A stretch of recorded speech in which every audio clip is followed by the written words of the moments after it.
Welcome to Monster Monday. So tonight I am going to do a patron request for a guy named Tom T. I don't know his full last name, but that's what I got. And another shout out to another patron who joined at the first to die level named Isaac Mendoza. So thank you to Tom T and to Isaac Mendoza for the patronage. Yeah. And Tom asked for Re-Animator.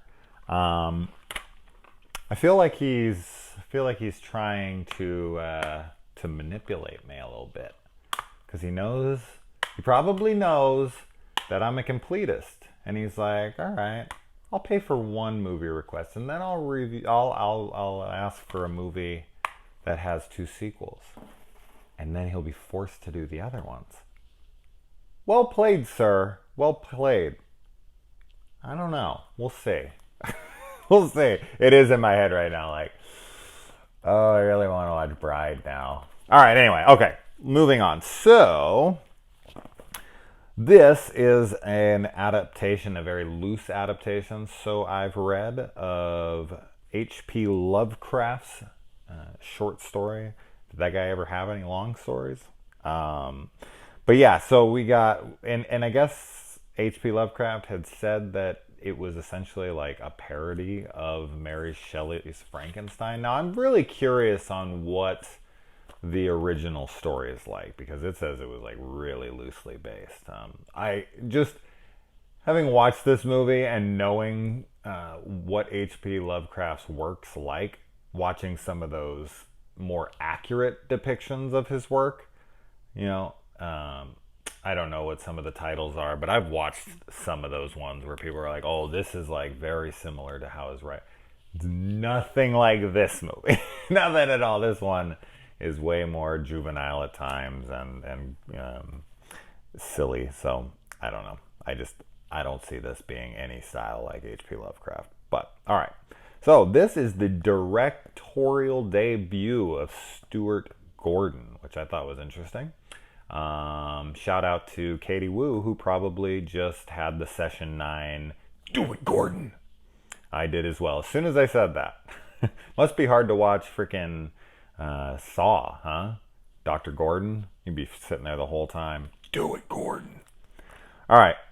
So we get introduced to essentially a horror icon here in Herbert West, played by the awesome Jeffrey Combs. His character in this is just very iconic, and for a reason. I think he plays this very well, and I feel like it's a character that only he could have played the way he played it. Like, he's got a very specific kind of eccentric and weird to him that he nails, and it's just kind of a Jeffrey Combs, you know?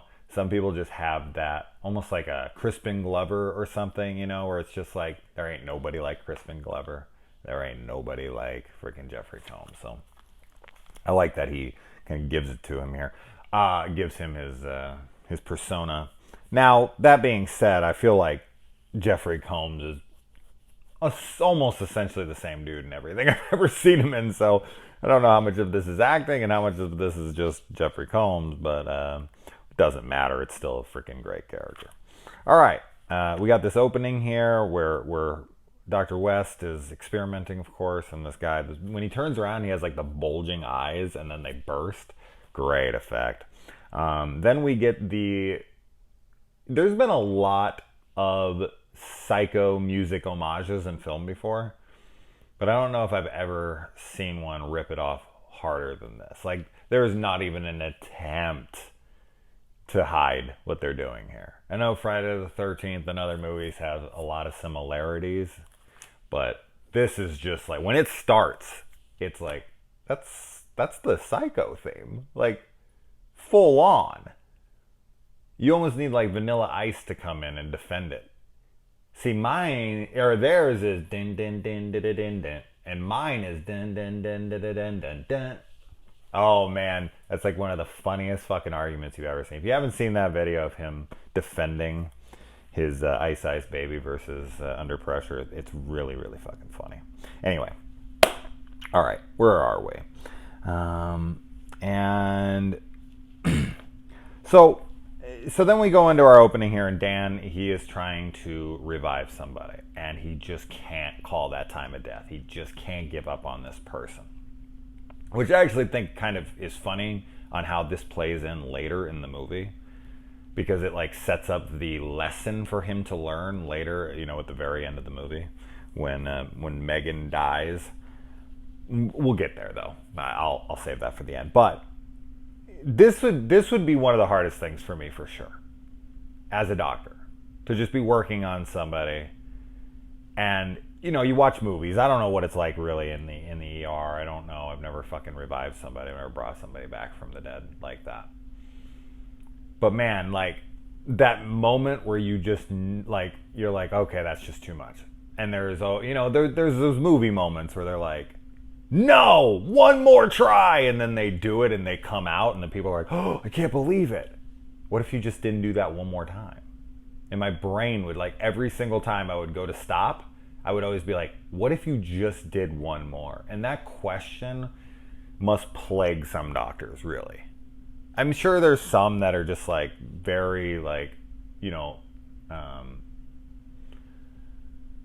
they believe what they're doing is, you know, true and right in that moment. And they're like, no, I know as a good doctor, like she says to him in this, like a good doctor knows when to call it quits. For me, it always comes down to what's it gonna hurt, you know? I mean, I guess after brain death is done for like, I think, what is it, 8 minutes? And this says 6 to 12, but I think it's 8, where like, even if you were to bring them back past that, they'd be brain dead, right? Or they'd have serious brain damage. So maybe there is a cutting off point. I remember reading that they worked on Carrie Fisher when she had her heart attack, and I think it was a heart attack, right? In the plane. And I remember reading something like they worked on her for fucking like 30 minutes or longer, something insane. And I was like, was she dead? Because I didn't think you could work on somebody that long. But I'd have to go back and read the article. But it sticks in my memory. But just calling quits, that would be so hard. And as I said, okay, moving on. I just win this moment. All right. Then we get a line where the guy says that he was studying under Hans Gruber. I was like, oh, okay, we're going for Die Hard here. Which, I think this movie's 87, right? And then 85. 85? When's Die Hard? Is Die Hard 80? I thought Die Hard 1 was like 86. Am I crazy? Whoa, wait. Okay. I didn't even think about that. I don't have time to look it up. Fucking wish I had Google here. But I think I have a copy of it really close. I do. But yeah, anyways, let's keep on with this review. Oh my god, Barbara Crampton is just so hot in this movie. And okay, I know I've gotten shit for this in the past, but I ain't fucking apologizing for nothing. I don't give a shit. In fact, I'm never saying that again. Fuck it. I'll talk about tits from here on without ever bringing this up again. I don't care. If anyone ever asks you, like, what does a perfect pair of tits look like? You just tell them Barbara sent you. Her tits in this movie are perfection. Just when she took off her tie and like seeing she turned around, I was like, oh my god, you're amazing. And here's a woman who has just been so unbelievably hot her whole career. Like, she's got to be in her 60s now. And every movie I see her in, I'm like, I'd still go to bed with her. Like, she's still super attractive. Like, she's so fucking attractive still to this day. It's crazy. I'm sure, you know, unfortunately, her boobs probably don't look like that anymore, but they probably look pretty good. She's an amazing woman.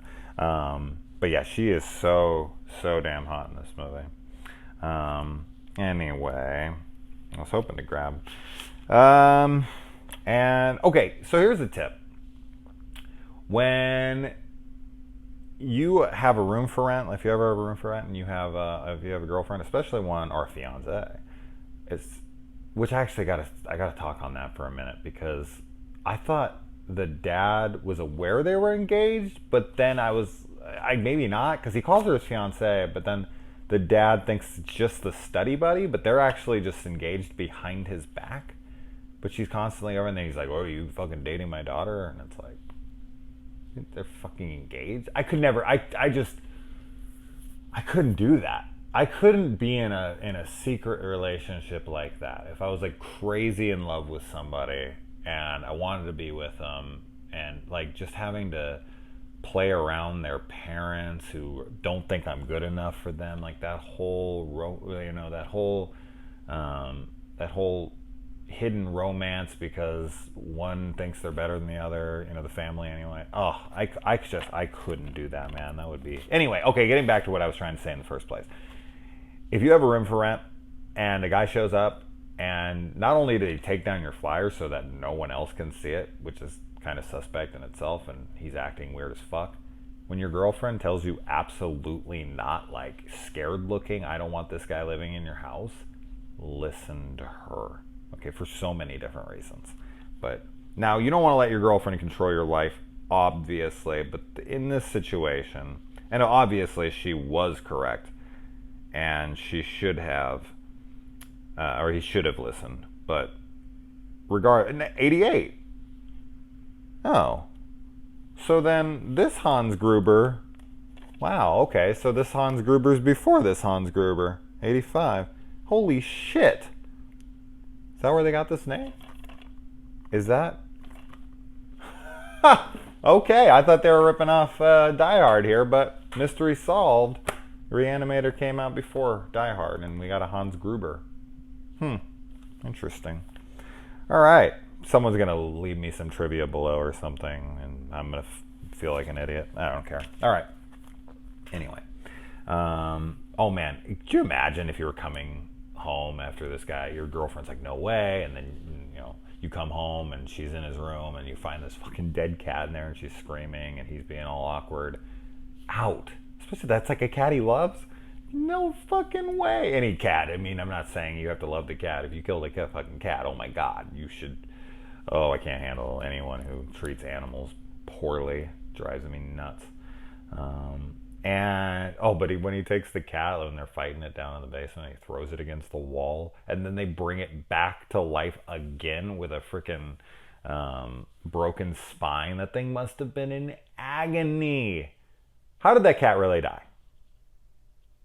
Herbert killed him, right? Like, I think we're all in agreement on that. Herbert killed that fucking cat. The likelihood that that cat got into the garbage and suffocated itself is bullshit. There's no way. Herbert killed that fucking cat. I just get that shit straight right now. Unless I was looking down and writing notes. It's been a while since I've seen this, but I don't think we ever see that cat die. Anyway. Being kicked out of medical school. Holy shit. Could you imagine? All of the work you put in, all the loan. I mean, I'm assuming that all the loans that you get, you have to pay back even if you're kicked out of school. I mean, of course, right? So, could you imagine having all those medical bills, going through all that schooling, being so close to done, and then someone gets you kicked out, and then you have all of that shit looming over you and no job, and you're fucked. You got to go work at. Oh my god, that would just be absolutely devastating.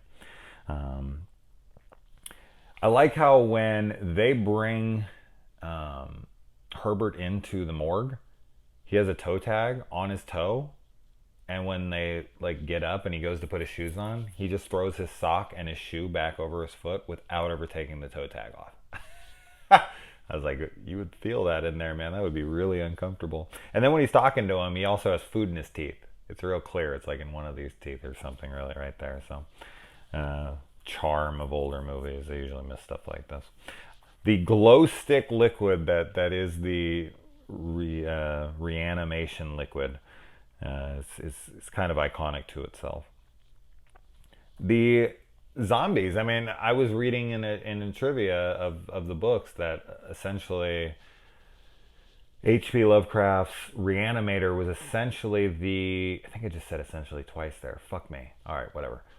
It was, I'm not going to say essentially again, that it could possibly have been the genesis, or one of the first iterations of zombies being brought back by like medical experimentation and kind of having this like animalistic, primitive desire to just kill. And I thought that was interesting. I was like, oh wow. So if H.P. Lovecraft might be responsible for what we know as the zombie, like the modern day zombie, the Walking Dead type zombie, that's interesting. It's very interesting. And then they kill the dean and they bring him back because it was like, yeah, I mean, in that moment, you accidentally kill your fiance's dad, and West is sitting there like, well, I mean, what's it gonna hurt to try? Like, we're gonna get put in prison. We're fucked in this moment. So we got to try this right now. And it might just be we need a super fresh body. Now, if that would have worked, what would that even mean for the serum? I mean, you just have to have it ready and available, like right then and there. If someone died, like everyone just have to carry it on them, on their persons, and hopefully there's somebody around if you die to bring you back in like a second, and there can't be any damage to your body. Although the one's like heart failure, and I feel like if you just brought someone back, they just drop again because their heart doesn't work. So I'm not really sure, but then again, one's decapitated, and then the freaking cat has a broken back. So, but then they kill that cat, but then they bring it back. So it dies, but then can be brought back again. So like, what does it take to kill it? Is it the brain, like in most zombies, or is it just, did it knock it unconscious? I have no idea. I'm like completely lost on that. So I think I'm way overthinking it, but there you go. Dr. Hill has the hots for Megan. I mean, I can't blame the guy. I mean, she's just gorgeous. People always think like when dudes get older that, or when anyone gets older, that they stop looking at like the hot ass chicks in their 20s or 30s or whatever, and or vice versa, guys, you know, that are they're hot ass. Like when you're at that age, pretty much once you start liking that kind of girl, like at that age, you're never gonna stop liking her. I don't care how old you are. I think that's just funny to me. People are like, oh, he's a dirty old man. It's like, bullshit, dude. Every fucking old dude and every old chick looks at some hot ass 20, 30-year-old and is like, I mean, I'm not going to do it. Or, I mean, some of them do, but they still got the hots for him. Get the fuck out of here. You're lying to yourself. But yeah, he wants her. And I had heard from the trivia that the dude's wife, the actor who plays the doctor who gets his ass decapitated, Dr. Hill, she like freaked out during a screening of it. I'm assuming when he was like sucking on her tit, which that's always so weird to me in a movie, because like who got to be the hands? What a job! What a job! There was somebody off screen and all their hands, that's all they got. They just got hands in frame just massaging Barbara Crampton's tits. What a job. What a fucking, where do I sign up for that job, man? But anyway, but that's always crazy to me. Like, how do you like convince your wife or, you know, get it past your wife? Like, I'm going to be in a sex scene, and in this sex scene, I've got to suck on this chick's tits. And oh, by the way, it's Barbara Crampton, and look at her tits and look how amazing she is. And I can only assume, I mean, I don't know, but I can only assume by the look of this guy and his age, his wife looked nothing like Barbara Crampton. I could be wrong. And beauty's in the eye of the beholder, of course, but let's just, you know, for argument's sake here. She's looking at this gorgeous young woman, and here's her fucking husband in some raunchy ass movie that she probably was like, why the fuck are you in this anyways? And then he's sucking on some of the best looking tits you'll ever see in your life, and she's just like, what is this? She like ran out of the thing and she yelled, how could you? So I don't know what that was, but I know he tries to go down on her, which of course is brought up in American Beauty when Lester and freaking, what is that kid's name? I know his name in that movie. Wes Bentley's character, the plastic bag kid. It's so beautiful. It's a great movie. It sucks that movies have to be tainted by involvement later on. Like if Bill Cosby is in something, or like, what are we going to do? We're going to stop watching every movie Harvey Weinstein produced? Get the fuck out of here. So that's such a tough one because you get that shit when you go to watch a Jeepers Creepers or something. I remember watching Jeepers Creepers 3 in theaters, and a buddy of mine was not my buddy anymore because of that, essentially. Like, he fucking had a huge falling out with a lot of people because they went and supported that movie. And he was like, that guy's a fucking pedophile and this and that. And, in that case, he'd already been convicted, so that wasn't a film in the past. So I understood what he was saying, but it was a film in that franchise that I'd wanted to see. Big mistake. It was a piece of shit. But yeah, it's tough. Anyways, we're off to American Beauty, then on to the fuck am I talking about?